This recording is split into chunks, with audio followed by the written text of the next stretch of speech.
こんにちは、モーリーです。旅は自己投資ということで、今回は一生に一度は行ってほしい、実は日本からたった4時間で行けるモンゴルの旅、ゴビ砂漠編をお届けいたします。人生観が変わる超絶景の大自然や人間の原点を思い出せるゲル宿泊と、まさに一生に一度は行くべき大人の穴場旅行を体験してきました。スペシャル動画になります。ぜひ大画面でゆっくりご覧くださいませ。それではどうぞ。モンゴルはアジアの中央に位置する内陸国。その中にあるゴビ砂漠はモンゴル南部から中国北部にかけて広がる広大な砂漠で、世界でも有数の大砂漠の一つ。その広さは約130万平方キロメートルに及び、これはモンゴル国の面積の約 30% を占めます。ゴビ砂漠は砂漠という名前がついていますが、実際には広大な草原地帯や岩石砂漠が広がっており、典型的な砂丘は少なく、乾燥した土地が広がっています。砂丘よりも砂利や硬い地面、時には岩石で覆われた地域が大部分を占めます。ゴビ砂漠は非常に乾燥しており、極端な気温差が特徴です。夏の気温は40度を超えることもありますが、冬はマイナス40度近くまで下がることもあります。このような極端な気候のため、動植物の生息条件は厳しいですが、特定の種が適応して生息しています。恐竜の化石発見地としても有名で、ハイキングや乗馬、ゲルに泊まり遊牧民の生活を体験できる観光が人気です。モンゴルへのアクセスは日本からも直行便が出ており、関西国際空港からはなんと4時間の近さです。ゴビ砂漠へは国内線を使って約50分で到着しますが、そのエリアは広大のため回るのに数日かかります。日本人は基本的にツアーを使って観光することができます。それでは日本では絶対に体験できない絶景のオンパレードを一緒に楽しみましょう。今日はね、ゴビ砂漠の方に向かうツアーに参加します。スイカがあるんですけど、はい、飛行機乗せれますかね。ちょっと微妙ですね。微妙ですか。めちゃくちゃ日本語うまいですね。いやいや、とんでもないです。夜のウランバートルも教えてくれます。郵便キャブっていうはいはい、あるんですけど、はいはい、それは1キロ1500で、よくと追加料金が発生するので変わんないです。結局時間帯で渋滞の時間も追加されるんで、ぼったくの方がまだ安いかなっていうかイメージです。ぼったくりとかあるんですか。特にないですね。あんまりもうなんか1000ドクルク2000ドクルクの世界。いやでも今もう日本めちゃくちゃ暑いんですよ。夏めちゃめちゃ多分世界でも結構いい気候だと思いますね。直行便で来れるし、ツアーお願いしたらちゃんと日本語も通じて、年配の方でも行きやすいですよね。そうです。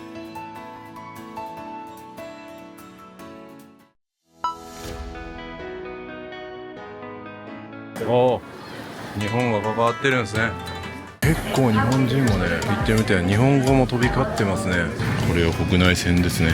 いやー、また荷物ね、全部調べられてね、まさかの水全部没収です。で、スイカ没収されずに通りました。どういうことやねん。スイカの方が怪しいやろ。さ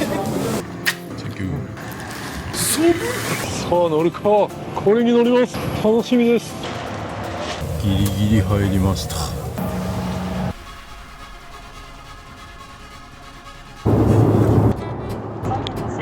どら焼きっすね。このマークかっこいいっすね。砂漠っぽくなってきたぞ。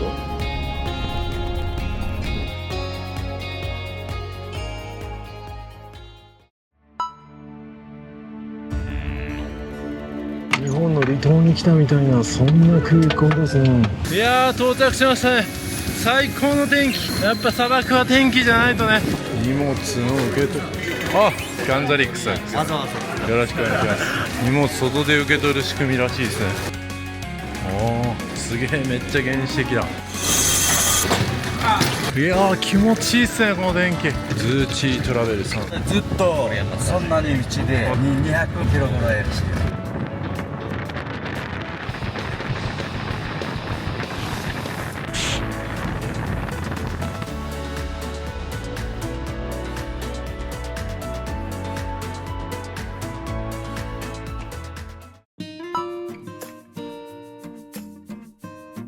乗客の立ち寄り場所みたいな。いいね。またこのパターンや。ちょっと後で入れ直します。赤い人参スープ。ほんま。これもうまそう。これはビール。モンゴルの家畜は羊、馬、牛、ラクダ、ヤギ、豚とか鳥は買わないんですね。もうあるんだけど、あまり手かない。ラクダ今回食べれるんですか？牛とラクダ、馬は冬にラクダ食べてみたいな。魚いるんですか？いる。食べないんですか？あまり食べないです。野菜はできるんですか？できます。いただきます。すごい食べやすいですね。柔らかいですよ。うまっ。羊うまいですね。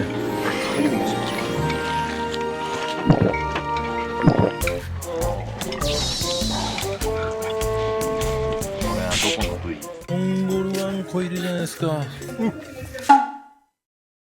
二人で雨やけん。本当にわざわざ来てありがとうございます。ありがとうございます。モンゴルの帽子、これで楽しみたいと思います。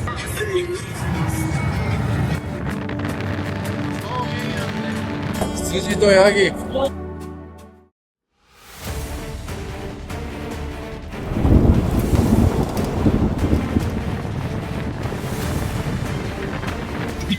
オープンで石が挟まってきた。ボードチームに収まった。あそこバイクと馬追いかけてる。何この光景。すげえ。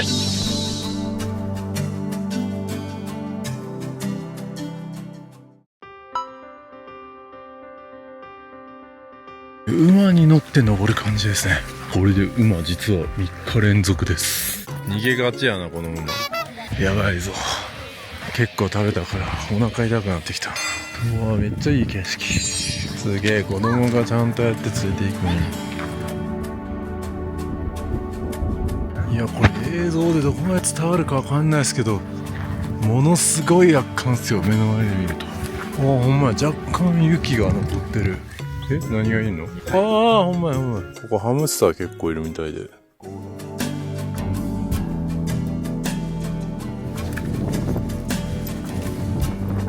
もうめっちゃ暴れてる。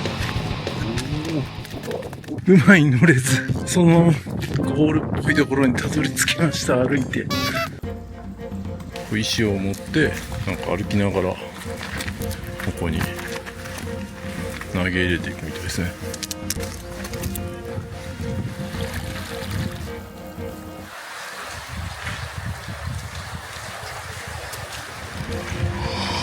すごいな。水の音が結構激しくなってきた。これはすごい。これは全部水の力で削られてこうなってるんですね。よし。おお。あれ。雪解け水。いやー日本でも上高地とかやって素晴らしかったですけど、またそれとは別次元の素晴らしさがある。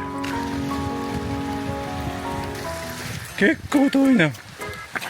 お腹痛いんやけどな。結局氷がなかった。もう本当だったらこの辺りから氷なんですが、やっぱり温暖化なんですかね。夜っていう鳥の鳴き声が今してて、肉食の鳥らしいです。やばい、食われるかもしれない。白いものあるんじゃない。これは糞ですよ。あれ糞なん雪かと思ってた。人間も食べるんですか？人間食べないです。ネズミとか。羊食べるんですか？骨が落ちてる。これ牛だね。夜に食われたんだ。なんか盛り上がってる。俺がおるからかな。おりおるぞみたいな。俺じゃねえか。あそこアイベックスあったんだって。アイベックス？野生羊。野生の羊ってこんな崖登るんですね。登ります。なんかあっちも見えるって言ってる。たまごっち？どこ？あ、ほんまおる。穴の中。さあ来た。うま。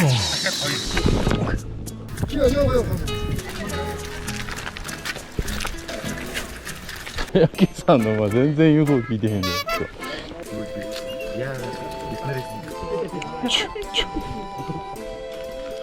全然速くならん。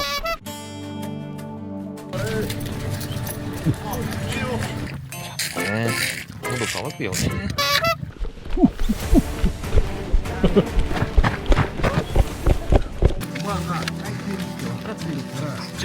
はいはい。でもちゃんと入れてくださいね。トイレはこんな感じですね。ビバンで見たまんまや。それでは今から5時間かけて本郷砂丘に行きます。なに野生の羊が山の上にいる。アクロだろうが仕事します。これが YouTuber です。ゴリアっていうウォッカ、なんか今からですね、道がすごい複雑になるそうで、ウォッカ飲むことでそれが短く感じられると。なんという生活の知恵。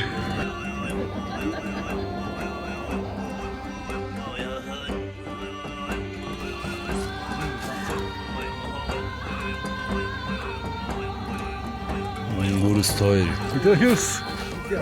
ああ、これは来るな。これでも酔っちゃって。運転手もこれは運転手さんも飲むんですか？飲まないです。あ、飲まないですか？とくとい。いや、最高っすね、この景色で。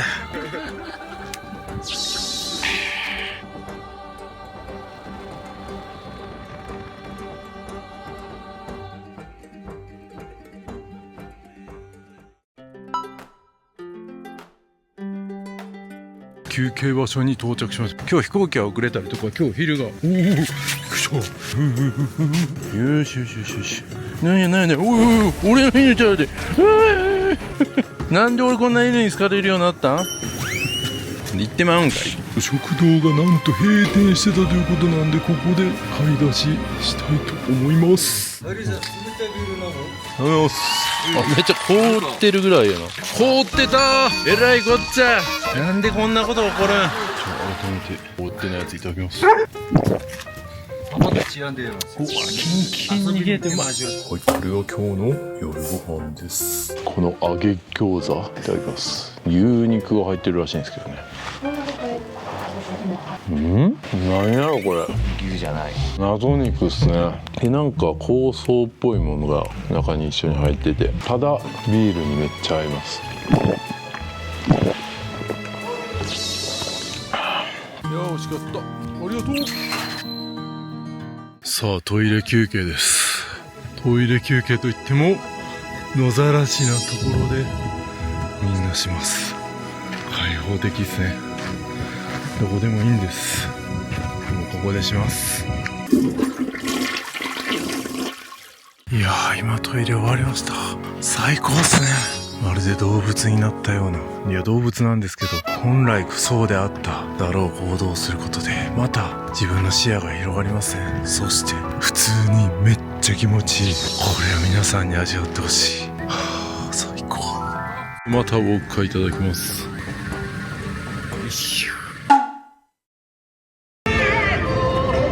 またウォッカ3杯目っすよ。どんだけ飲ませるんや。これわかる？あ、ペパリーゼ。これいいね、これ。わさび食べてもらいます。ジャパニーズわさび。どう？美味しい？おいしい。またトイレ休憩ですけど、星がすごい。この辺も一体一切の光がない中で星を見るんで、異次元ですね。すごい。冬で雪がいっぱいになっても地元の人は分かるんですか？わかりますよ。GPS 今乗ってない道を今通って。 GPS。 おお全然前見えん。なんか急に砂漠感出てきた。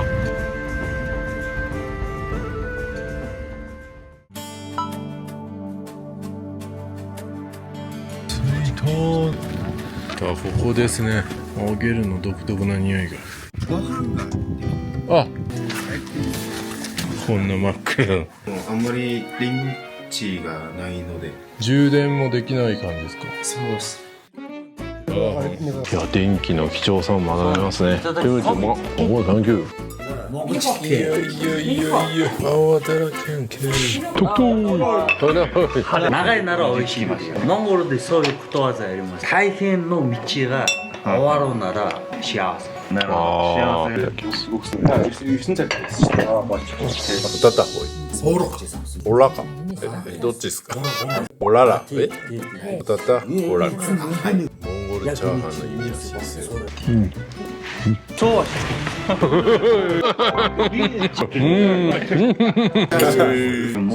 ああ、ちょっとこわもてな方ですけど、お酒入れていただきました。僕が今日飲みすぎです。しれっと抜けた。そうですね、モンゴルはもうなんか勝手に食べていいみたいな、みんなを待ったりとかもしないし、いただきますとかも言わないし、もう自分のペースでいきなりスタート。いいっすね、そういうのが。上司より先に食べ始めてはいけないとか、日本だけです。日本だけじゃないかもしれないけど、全世界絶対的なルールではないっていうことですよ。そんなことを学ばせてくれるんですね。まさに旅味ことし、何でも自分からやったらいいということですね。誰かを待つ必要はない、誰かの顔色を伺う必要はない。素晴らしいですね。電気も必要ない、こんな真っ暗でも食べれる。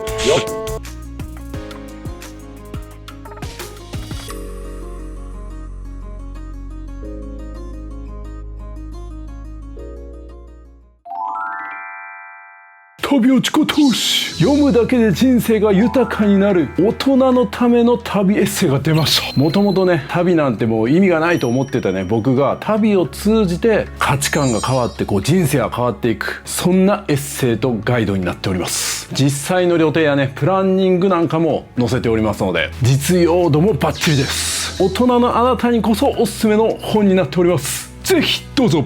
旅で人生が動き出す。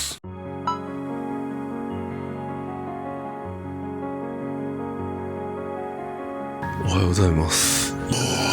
素晴らしい天気。夜中に着いた時は電気もね通ってない状態だったので、最初はねって思ったけど、いやー、電気って本当に素晴らしいんだなっていうのを思いましたね。でこの朝になってからはもう電気通ってるんで、トイレも行きましたし、でもシャワーはねもう乾燥してるし、汗もかいてないし、今日はいいかなみたいな感じですね。ゲルのね様子も改めて見ましょう。こんな感じですね。かなり汚い状態ですけど、いって頭打ちました。ベッドがこんな感じであって、僕はここで寝ました。で電源がここにあって、天井がこうオープンになってる。こっから光が差してきて目覚めたみたいな。椅子今上に上げられてますけど、こんな感じですね。大きめのバッテリー持っていっとくと、停電した時とか安心だと思います。モンゴルの旅はトイレットペーパーとかウェットティッシュとこのバッテリー、これは必須っすね。はい、これ朝食ですね。スイカもある。あ、スイカ忘れてた。お蕎麦みたいなのいただきましょうかね。肉のスープって感じの味ですね。エルレジっていう名前のコーラに似たような飲み物。確かにコーラに近いけど、コーラじゃねえな。薬草の酸っぱいコーラっすね。ゴビ砂漠意外となんか緑があるんで、こんなもんなんかなと思って、今年はちょっと雨が多くて、いつもよりも緑が多いみたいです。で奥の方に砂が集まってるのは、後ろの山にあるところから風が吹いて砂がこう溜まるみたいな。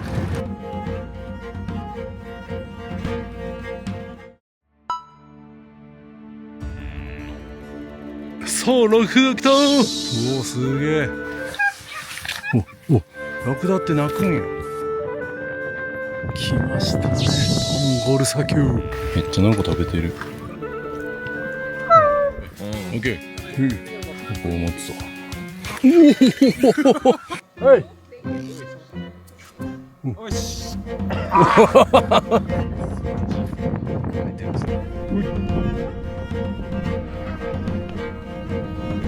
にもムチがあったりして、怖い怖い怖い。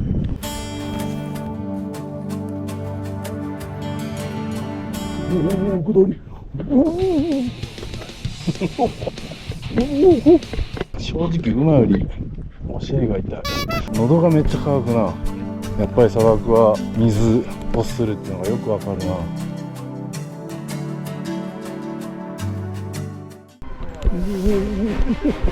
おお、鼻に飛んだぞ。結構激しいな。めっちゃ尻尾で叩かれてるけど、いて。えらいことになってるやん。大丈夫。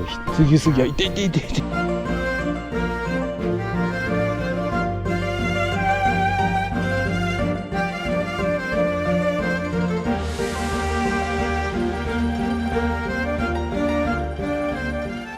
ダウン。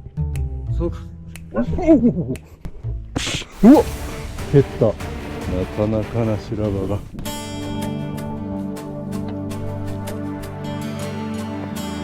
すごい。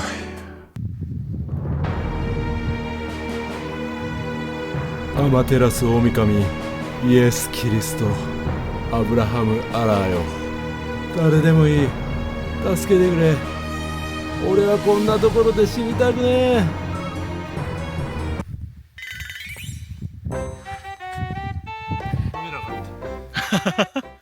落ちた。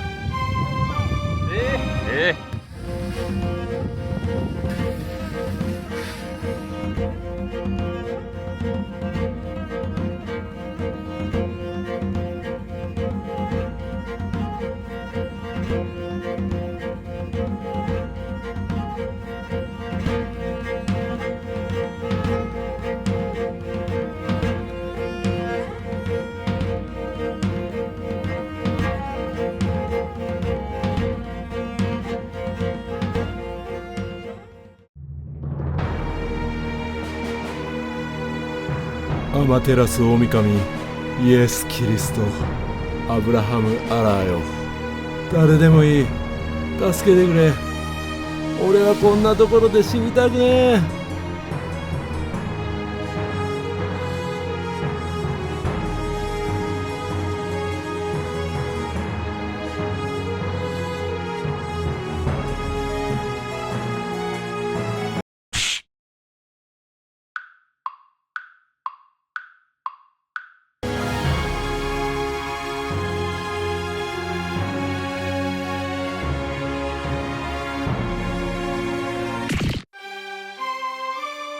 緊急事態です。全国どこでも来ますよ。さあ果たして治ったのでしょうか。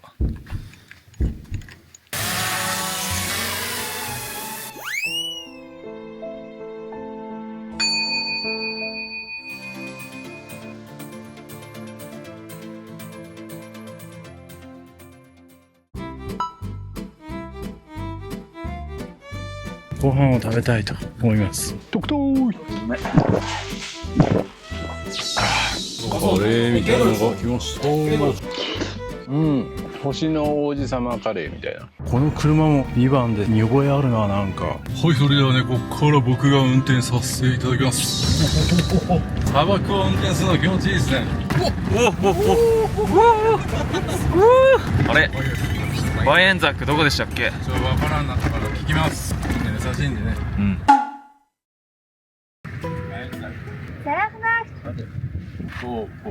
オッケー。センキュー。あっちの方。さあこのラクダゾーンどう攻略しますか。あ、でも道開けてくれてる。もう開けてくれてる。どこの道を走っていいかわからないですけど、どこの道を選んでもたどり着くから、どれを選んでもいいと思う。これまさに人生と一緒です。人生も何を選んでもいい。自分自身で決めて選ぶ。それやのに決められた人生生きてませんが、そんなことも教えてくれるんですね。このゴビ砂漠の旅はまさに旅をことをするんですね。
めっちゃおる。ガソリンを入れます。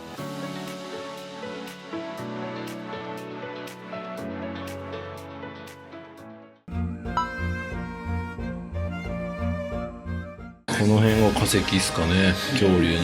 これ卵？すごい。細長い。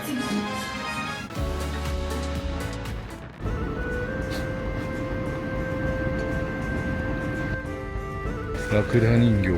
ここもラクダ人形。ラクダ人形争い。同じ目してあかんやん。ここもラクダ。だいぶ遠いやん。先まで行けって言ったけど。素晴らしい景色。いやー、すごいな。結構こうやって穴が開いてるとこあるからめっちゃ怖いんやけど、いきなりバキッとかならないのかな。これは絶景だ。結構まだまだあるな。で、ここの場所のこともね、さっき僕チャット GPT で調べたんですよ。で、このバヤンザクはモンゴルの南ゴビ砂漠に位置する有名な考古学的及び地質学的な地点ですと。バヤンザクは1920年代にアメリカの探検家ロイ・チャップマン・アンドリュースがここで恐竜の卵の化石を発見したことで知られていますと。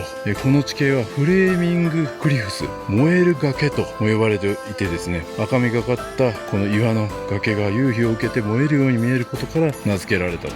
で、バヤンザクは恐竜の化石が豊富に見つかることから恐竜研究の重要な拠点となっていると。ここではベロキラプトルやプロトケラトプスなどの恐竜の骨や卵が発見されていますと。また古代の植物やその他の化石も多く見つかっており、白亜紀後期の生態系を研究する上で貴重な情報を提供していますと。観光地としても人気があり、訪れることで壮大な自然環境、自然景観とともに恐竜時代の遺産に触れることができると。いや、チャット GPT 便利だな。最先端のチャット GPT でこの恐竜の化石時代のことを調べるなんてオツなんだ。いやー、日が差してくると素晴らしい景色になります。お、これは恐竜の卵ちゃうんか。ただの石か。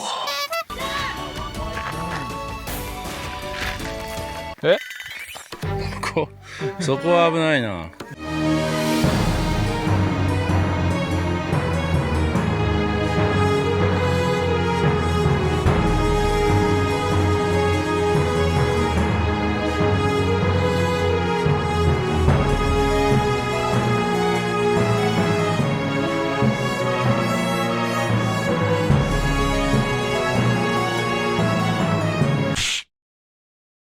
僕が今回行ってる日程は5日間使っていくんですけど、無理言ってちょっと3日に凝縮してもらってる特別プランなんで、疲労も出てきてるなということで、今日はゲルではなく急遽ホテルに泊まりますが、本来のツアーはそういうのはない。ヤギいろいろいる。めっちゃ道遮ってるやん、あの牛。邪魔で通られへんやんけ。空港の近くですねまで戻ってきました。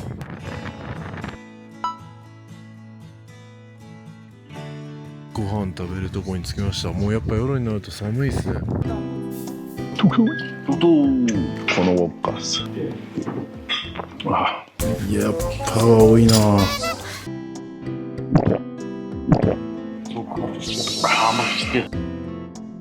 そういわん。うん、美味しいですよ。これ肉マトンですよ。これ美味しいですよ。美味しいですか。全然分かってへんやん。ラクダ食べたいな。また来た。最近犬に好かれるな。おお、綺麗。もう家ですね。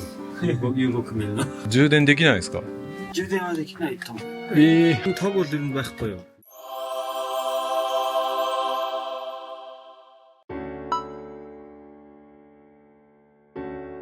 おはようございます。結構寝ましたね。あれ、海に見えるのが草原なんですけど、海に見える。いやー、気持ちいい。今日もいい天気ですね。こんな大草原の真ん中にあるのに、ちゃんと水洗トイレでしたね。驚きました。ありがてえ。電気もそうですけど、水があることのね、ありがたさに気がつかせてくれる。ありがたいですね。ゴビ砂漠にゃんこがいるじゃないですか。おお、よし、連れて行かへんよ。ご飯食べに行きます。朝食はビュッフェみたいな感じ。うわ、フルーツもある。ソーセージもあります。パンとかパンケーキとかもあるし、コーヒーも飲めます。で、ここで電源を借りてます。なんとこれは干し肉のスープということで、キャメルミート、なんとラクダの肉が割れてるんですよ。干し肉のスープとパンケーキみたいなソーセージとフルーツですね。そしてオレンジジュース、そして卵を焼いてきてくれました。そしてタンパク質取ります。ラクダの干し肉、これラクダって言われてもわからんな。このスープのうどんみたいな麺あるじゃないですか。これは何なんですか？モンゴルの小麦粉で作ってるんや。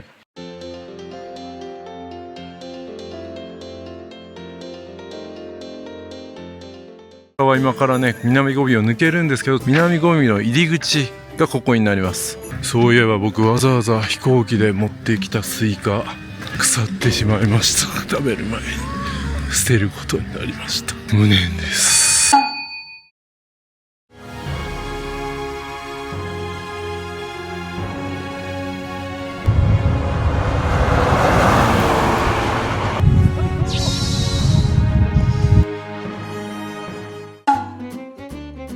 ここで食事しようと思ったんですが、なんと定休日無念です。もうこれやっぱガイドさんありきじゃないと無理やな。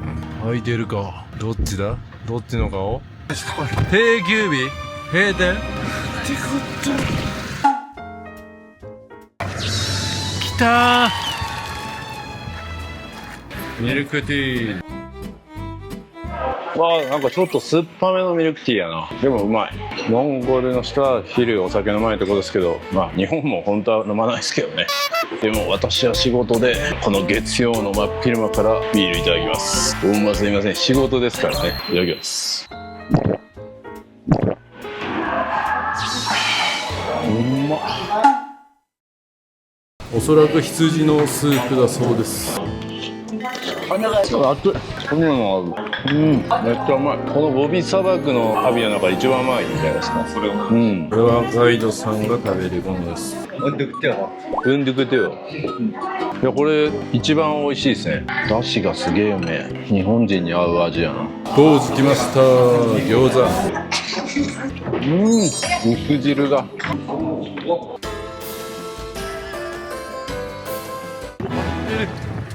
ラクダの骨が。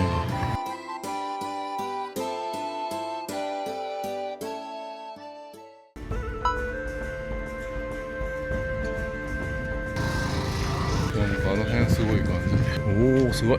なんでここだけこんな感じになるんやろ。この絶景、昔はここが海の中だったということで、こういう風になってると。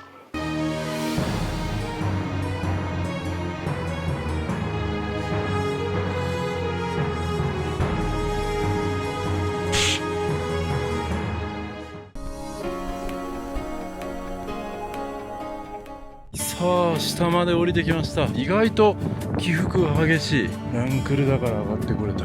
日本の宝のような車ですね。ここにこんな感じに石積まれてる。下から見てもまた綺麗ですね。あそこの上にね、さっきはいたんですね。最高です。なんで来ないの？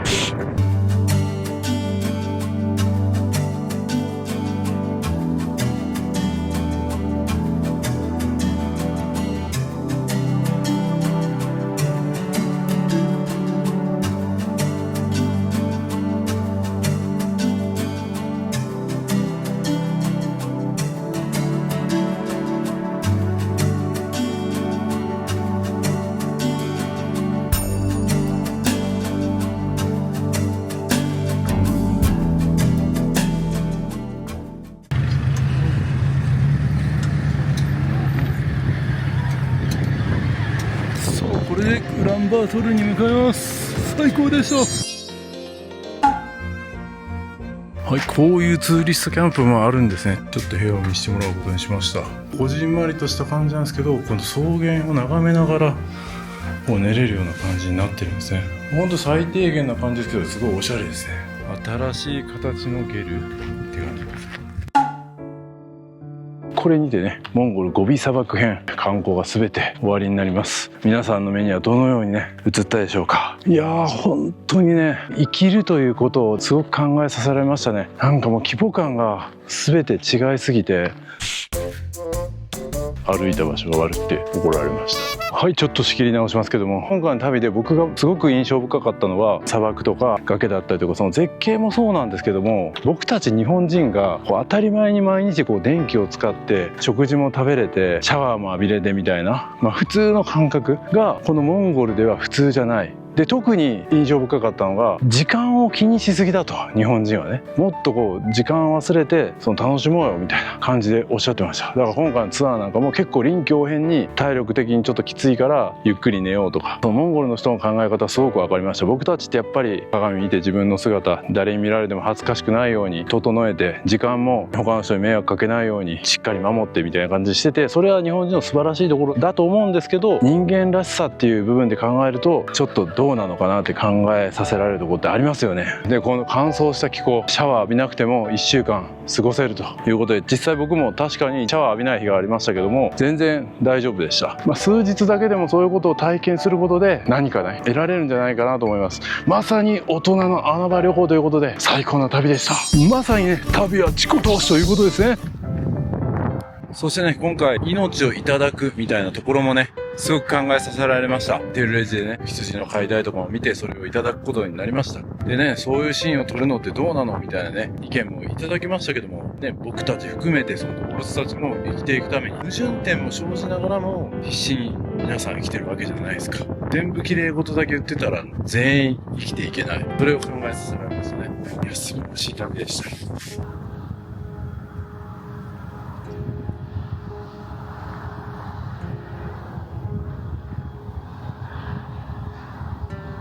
Every day we are making up something new. I don't need a thing now, as long as I have you. Oh, the look in your eyes got me feeling alive, the good life. Oh, the touch of your skin, we can 車の only 中見ると win. 太陽 Yeah, が that's right. 赤い線。 We can live forever.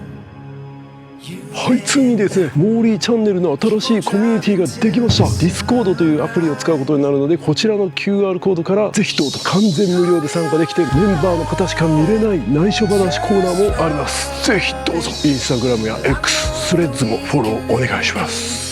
皆さん旅行行くのにキルリュック使ってますか？これ今僕着てるんですけど、見てください。これパッと見そんななんか物入ってるように見えないですけど、実はめっちゃ物入ってます。財布はここに入ってますし、名刺、パスポート、イヤホンも必要ですね。急にスイッチやりたくなったらニンテンドースイッチあります。で、対戦したいなって言ったらもう1本入ってます。それ入れても薄いんです。そして鍵ね、車の鍵つけたりとか財布だったりとかも入れることができます。財布何個入れんねんって話ですけどね。そして外側にももちろんポケットも2つついております。除菌シートだったりとかも入れれますし、なんと後ろにですねペットボトルもですねこう入れることができるんですよ。これだけでもめっちゃ入れやんって思うけど、なんとこの後ろにですねパソコンまでこれだけ物が入ったらもう旅行先でご飯食べに出かけよう、でもスイッチやりたいかもしれんし、仕事ももしかしたら入るかもしれん、喉も渇くかもしれんみたいな、そんな心配性なあんたでも全部入れていきます。リュックとか背負ったらやっぱスリにあったり怖いじゃないですか。キルリュック旅行する人には絶対必須です。旅は自己投資。キルリュックベストの新作キルリュック2も出ました。